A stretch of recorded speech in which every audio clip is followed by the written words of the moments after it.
Allahu Akbar, Allahu Akbar, Allahu Akbar, walillahil hamd. Allahu Akbar kabira walhamdulillahi katsira wa subhanallahi bukratan wa asila. La ilaha illallah wahdah sadaka wa'dah wa nasara 'abdah wa a'azza jundahu wa hazamal ahzaba wahdah. La ilaha illallah wallahu akbar. Allahu akbar walillahil hamd. Alhamdulillahi rabbil alamin. Nahmaduhu wa nasta'inuhu wa nastaghfiruh wa na'udzu billahi min syururi anfusina wa min sayyiati a'malina.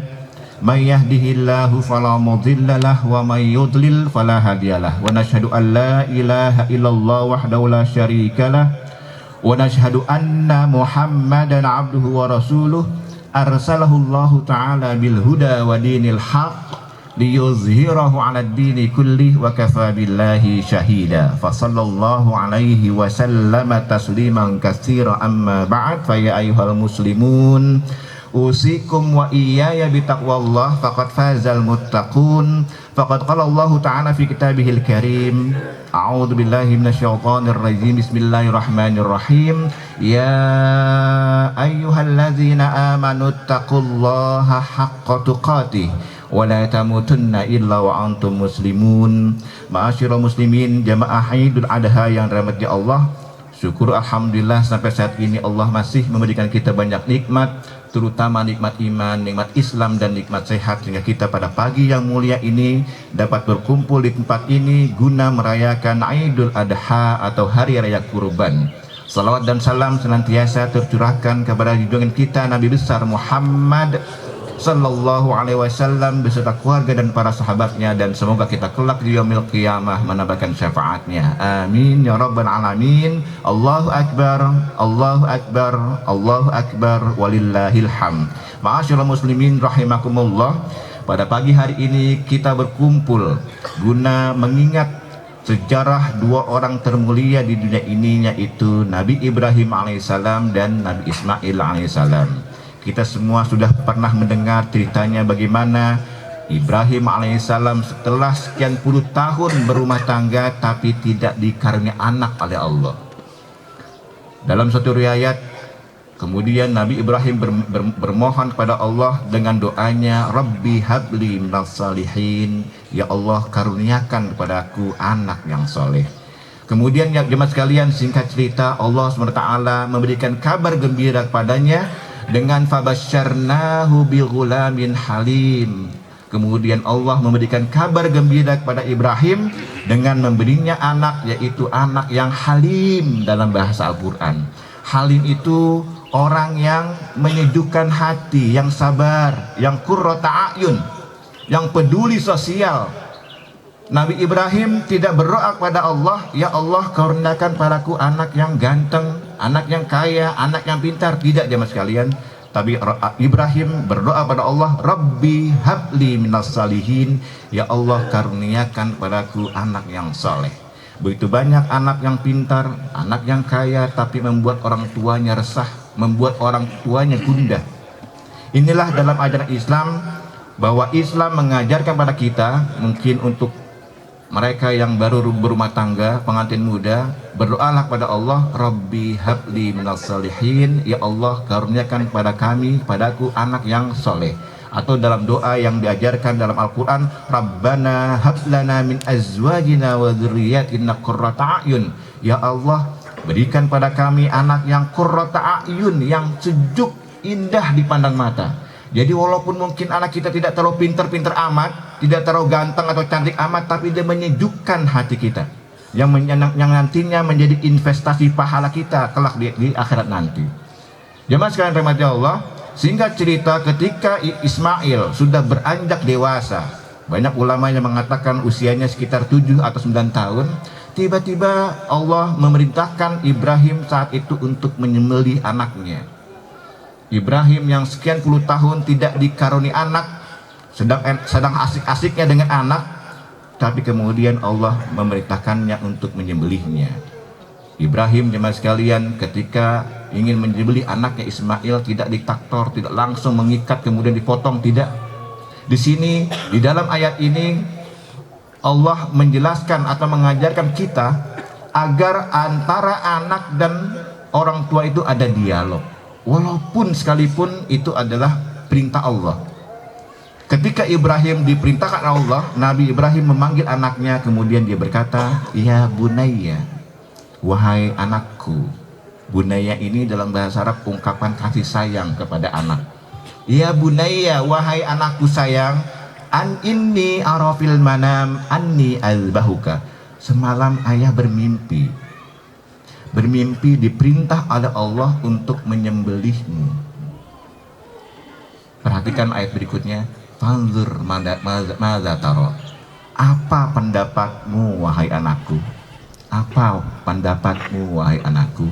Jadi Ibrahim benar-benar berdialog pada anaknya, walaupun dialog itu adalah perintah Allah untuk menyembelihnya. Ismail, jemaah sekalian, karena dia anak yang halim, anak yang menyejukkan hati orang tuanya, apa kata Ismail? "Ya abatif alma tu'mar," wahai ayahku sayang, lakukan apa yang Allah perintahkan kepadamu.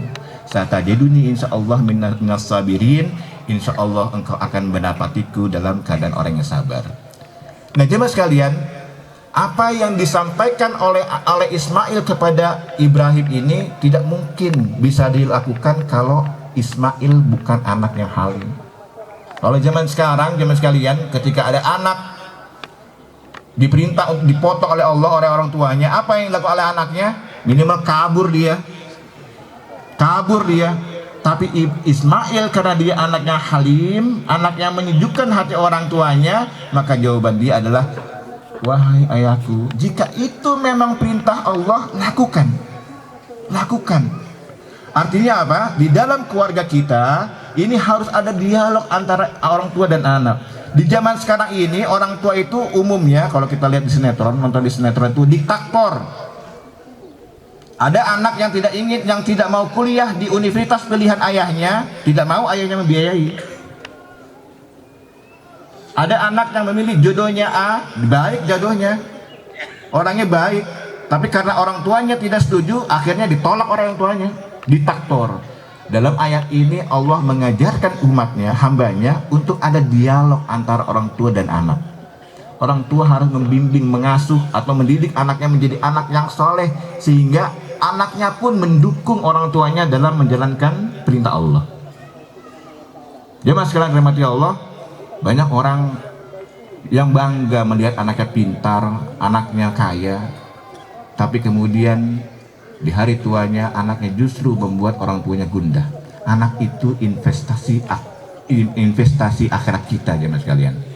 Ada 3 hal Rasulullah menjelaskan pada kita, ada 3 hal yang seluruh amal ibadah kita akan terputus kalau sekiranya sudah wafat, yaitu salah satunya anak yang soleh yang terus mendoakan orang tuanya.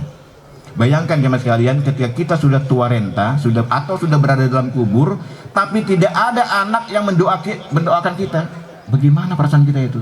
Makanya ada doa, ada orang tua yang sudah senja berdoa pada Allah, "Ya Allah, karuniakan padaku anak yang soleh." Kemudian dia berwasiat pada anaknya, "Wahai anakku, lakukan sholat, dirikan sholat, keluarkan zakat, berbuat baiklah kepada semua, kepada sesama, sabarlah." Kemudian dia berpesan pada anaknya, "Aku titipkan akhiratku kepada kalian." Aku titipkan akhiratku kepada kalian. Artinya apa? Ketika orang tua sudah berada dalam kubur, maka yang diharapkan oleh orang tuanya adalah doa dari anak-anaknya yang soleh. Allahu Akbar, Allahu Akbar, Allahu Akbar, walillahil hamd. Yang kedua jemaah sekalian, dari peringatan Idul Adha ini, kita ditantang oleh Allah, apakah dengan mengingat peristiwa Idul Adha yang dilakukan oleh Ibrahim dan Ismail ini, kita mau mengikuti teladan beliau, mengikuti pengorbanan Ibrahim alaihissalam. Sekarang ini kita tidak diperintah oleh Allah untuk menyembelih anak kita. Kita sekarang diperintah oleh Allah untuk berkurban dengan hewan. Ditantang kita sama Allah, apakah kita mau bersikeras hati berkorban di jalan Allah, mengeluarkan harta kita yang terbaik. Di dalam surah Ali Imran ayat ke-92 Allah berfirman, A'udzubillahi minasyaitonirrajim, lan tanalul birra hatta tunfiqu mimma tuhibbun. Ini mungkin ayat yang sudah sering kita dengar. Lan tanalul birra hatta tunfiqu mimma tuhibbun. Allah berfirman pada kita, engkau tidak pernah mendapatkan kebajikan yang sempurna di mata Allah sampai engkau mau mendermakan, menginfakkan, mensedekahkan, mengeluarkan harta yang engkau sukai. Bayangkan jemaah sekalian, Allah mengancam kita, engkau sekali-kali tidak pernah mendapatkan kebajikan di mata Allah yang sempurna kalau engkau belum mau mengeluarkan harta yang engkau cintai. Saya khawatir tahajud kita, puasa kita, tadarus kita, infak kita yang begitu banyak, tapi tidak dinilai oleh Allah sebagai kebaikan yang sempurna di mata Allah kalau kita masih pelit menggenggam harta yang kita miliki. Di momen Idul Adha ini kita ditantang oleh Allah, apakah kita mau berkurban di jalan Allah dengan harta yang terbaik? Sama seperti Ibrahim jemaah sekalian, Ibrahim ketika ingin menyembelih putranya Ismail, ketika beliau membawa anaknya ke daerah Mina, kemudian digoda oleh iblis laknatullah alaih. Mau kemana kau Ibrahim? Mau menyembelih anakku. Kenapa anakmu disembelih? Perintah Allah. Perintah bohong itu, mimpi bohong. Kemudian Ibrahim melempar iblis dengan batu, yang saat ini ritual pelemparan itu diabadikan dalam manasik haji, yaitu melempar jumroh. Hari ini jemaah haji yang sedang berada di tanah suci melakukan itu sampai 3 hari ke depan. Sama jemaah sekalian, ketika kita mempunyai harta, ingin berkurban di jalan Allah, punya uang cukup buat sapi, datang godaan iblis. Jangan sapi, kambing saja. Jangan sapi, kambing saja. Punya uang pas untuk kambing jemaah sekalian, yang besar. Apa godaan iblis? Yang kecil saja, jangan yang besar. Punya uang pas-pasan buat beli kambing, datang godaan iblis. Sayang uangnya, tahun besok saja kurbannya. Nah, ini kita ditantang oleh Allah, semua harta yang diberikan pada kita, yang Allah titipkan pada kita, Allah menantang kita, maukah kita mengeluarkan harta kita untuk berkurban di jalan Allah? Jangan pernah engkau merasa mendapatkan kebaikan yang sempurna di mata Allah kalau kita masih enggan mengeluarkan harta yang paling kita cintai. Allahu Akbar, Allahu Akbar, Allahu Akbar, walillahil hamd. Menarik jemaah sekalian, dalam ayat ini, lan tanalul birra hatta tunfiqu mimma tuhibbun, Allah menggunakan kata tanalu. Dalam bahasa Arab, nala yanalu, nail dalam bahasa Arab biasa digunakan untuk sebuah perjalanan yang orang itu ingin segera sampai ke tempat tujuan. Orang-orang Arab tempo dulu itu gemar sekali melakukan perjalanan di padang pasir, baik di musim panas atau di musim kemarau atau di musim hujan. Li'ila fi Quraisy, kata Allah, ila fihim rihlatas syita'i was saif. Digambarkan oleh Allah bahwa orang-orang suku Quraisy gemar melakukan perjalanan baik di musim kemarau ataupun di musim hujan. Nail adalah perasaan orang ingin melakukan perjalanan sampai ke tempat tujuan dengan cepat. Orang-orang dulu ketika berjalan di padang pasir, mereka ingin cepat ke tempat tujuan. Karena kalau mereka berlama-lama di padang pasir akan membahayakan. Persediaan yang terbatas, air yang terbatas, maka mereka ingin cepat sampai ke tujuan. Itulah yang dimaksud dengan Nile. Atau mungkin yang lebih mudah, ada seorang pelaut yang melakukan pelayaran di atas lautan. Ada ombak yang menerpa perahunya, ada angin yang menerpa perahunya. Maka si pelaut itu ingin segera sampai ke tempat tujuan. Kenapa? Kalau dia berlama-lama di lautan, maka akan membahayakan jiwanya. Perasaan ingin sampai dengan selamat ke tempat tujuan itulah yang dinamakan dengan Nile. Lan tanalul birra hatta tunfiqu mimma tuhibbun. Yang kemudian yang lebih menarik lagi, Allah menggunakan kata albir. Lan tanalul birra. Birra dalam bahasa Arab artinya kebaikan. Kata dalam bahasa Arab yang mengandung kebaikan itu banyak selain albir. Misalnya yang sering dipakai itu khair, al-khair. Al-khair itu artinya kebaikan. Tapi dalam ayat ini Allah lebih memilih kata albir ketimbang kata al-khair. Di dalam bahasa Arab, kata yang paling dekat dengan albir yaitu albar. Ada bir, ada bar. Bir artinya kebaikan, bar artinya daratan. Seakan-akan dalam ayat ini Allah menyuruh kita para pembaca ayat ini untuk membayangkan, bayangkan engkau mengadakan perjalanan di atas lautan menggunakan perahu. Engkau bawa hartamu, engkau bawa emasmu, engkau bawa uangmu ke dalam kapal tersebut. Kemudian di tengah perjalanan ada ombak yang menerjang perahu kita. Ada ombak, ada badai yang menerpa perahu kita. Kita tidak mungkin selamat mencapai albar, daratan, sebelum kita mengurangi beban kapal yang sedang kita naiki. Kita tidak mungkin selamat mencapai albar, mencapai daratan, kalau kita tidak mengurangi beban kapal yang sedang kita naiki. Apa yang harus kita lakukan jemaah sekalian? Mau tidak mau, ikhlas mau tidak ikhlas, maka kita harus membuang harta kita ke dalam lautan. Uang kita buang, harta kita semuanya kita buang, yang berharga kita buang ke lautan. Agar apa? Agar kita selamat mencapai daratan. Lan tanalul birra hatta tunfiqu mimma tuhibbun, bisa diartikan engkau tidak akan selamat mengarungi perjalanan kehidupan ini. Engkau tidak akan selamat mencapai akhirat nanti sebelum kita menafkahkan atau mengeluarkan harta yang paling kita cintai. Ya masalah dirahmati Allah, ini ayat benar-benar kalau kita membaca tafsirnya benar-benar menampar kita. Apakah kita mau berkurban di jalan Allah dengan harta yang terbaik? Kita ini, kebanyakan kita itu bersedekah atau berderma di jalan Allah itu cenderung menggunakan harta sisa kita ini. Cenderung menggunakan harta sisa.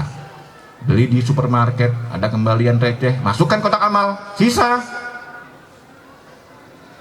Beli di apotek, ada kembalian, kita kasih ke menis, kita kasih ke kotak amal, sisa. Banyak di antara kita yang berderma di jalan Allah dengan menggunakan harta sisa. Berat sekali rasanya hati ini untuk berderma di Allah dengan harta yang terbaik. Berat sekali rasanya memasukkan 50.000 ke kotak amal. Berat sekali jemaah sekalian. Padahal kata Allah, engkau tidak akan pernah mendapatkan kebaikan atau kebajikan yang sempurna di mata Allah kalau kita masih menggenggam harta kita. Jemaah sekalian kata Allah, Allah menegaskan, wailul likulli humazatil lumazah, celaka orang pengumpat dan tercela. Siapa itu? Siapa itu? Allazi jama'a mala wa addadah, mereka yang mengumpulkan harta, menumpuk-numpukkan hartanya. Mereka mengira hartanya kelak dapat menolongnya, menyelamatkannya di akhirat nanti. Kalla, kata Allah, tidak. Harta, semua harta yang kita miliki jemaah sekalian, kelak sesen sekecil apapun akan dimintai pertanggungjawaban dari Allah. Akan dimintai pertanggungjawaban dari Allah. Summa latus'alunna yauma idzin 'anil na'im. Kelak engkau akan ditanya tentang nikmat-nikmat termasuk harta yang engkau miliki di dunia ini. Dari mana asalnya? Dikemanakan harta itu? Apakah harta itu engkau infakkan atau keluarkan di jalan Allah, atau justru sebaliknya harta itu engkau manfaatkan untuk bermaksiat kepada Allah? Ditanya di kita nanti di akhirat nanti. Di masalah rahmat Allah, ada sebuah ungkapan bahasa Arab yang mengatakan harta itu seperti air. Harta itu, harta, uang itu seperti air. Kalau lama-lama kita simpan, bau air itu. Ada air kita simpan sebulan, 2 bulan, apalagi setahun, bau air itu. Tapi kalau air itu kita alirkan, maka air itu akan jernih, akan bening. Begitupun harta jemaah sekalian, makin lama kita kumpuk, maka harta itu akan menggerogoti hati kita sehingga kita menjadi orang yang tidak produktif dalam ibadah. Jemaah sekalian dirahmati Allah, saya sering menyampaikan, semua kita ini mempunyai rekening akhirat. Setiap kita ini mempunyai rekening akhirat. Mari kita tanyakan pada diri kita, seberapa banyak rekening akhirat telah kita isi. Jangan-jangan rekening dunia kita lebih banyak ketimbang rekening akhirat kita. Bagaimana caranya mengisi ke rekening akhirat? Transfer harta kita di dunia untuk akhirat. Salah satunya dalam mobil Idul Adha adalah kita keluarkan dengan berkurban harta yang terbaik. Jemaah sekalian Allah, semoga jemaah sekalian kita semua menjadi dalam peristiwa Idul Adha ini menjadi pribadi yang dermawan, yang mau berkurban di Allah dengan harta yang terbaik menurut Allah. Amin ya rabbal alamin. Barakallahu li wa lakum fil Qur'anil azim wa nafa'ani wa iyyakum bima fihi minal ayati wa dzikril hakim wa taqabbala minni wa minkum tilawatahu innahu huwal ghafurur rahim.